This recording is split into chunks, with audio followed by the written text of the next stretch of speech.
Явыз Фиргавен белән Иблис мәлгун бер вакытны сөйләшәләр икән. Явыз Фиргавен Иблискә әйтә ди: "Әй Иблис, синнән дә, миннән дә начаррак, кабахәтрәк бу дөньяда кеше юктыр ул" дип әйтә ди. Һәм шул вакытны Иблис әйтә: "Бар ди. Мин бер кешене беләм ди.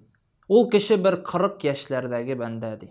40 яшьләрдәге бәндә бер көнне миңа мөрәҗәгать итте дә әйтте: "Әй" дип әйтте ди. "Миңа ярдәм ит әле. Менә минем күршем бар" дип әйтә ди. "Менә минем күршем бар, күршенең сыеры бар. Сыеры көтүдән кайтканда бик күп итеп сөт алып кайта. Хәтта кайтканда агып кайта, имчәкләреннән сөте агып кайта. Мин моны күрәм дә киншеләнәм, хәсетләнәм, миндә андый мал юк" ди. "Әйдә, булыш әле миңа шушы сыерны үтерергә" ди. "Шушы сыерны үтерергә миңа булыш әле" дип мөрәҗәгать итте ди. "Менә ул бәндә ди, синең белән миннән дә кабахәтрәк" ди.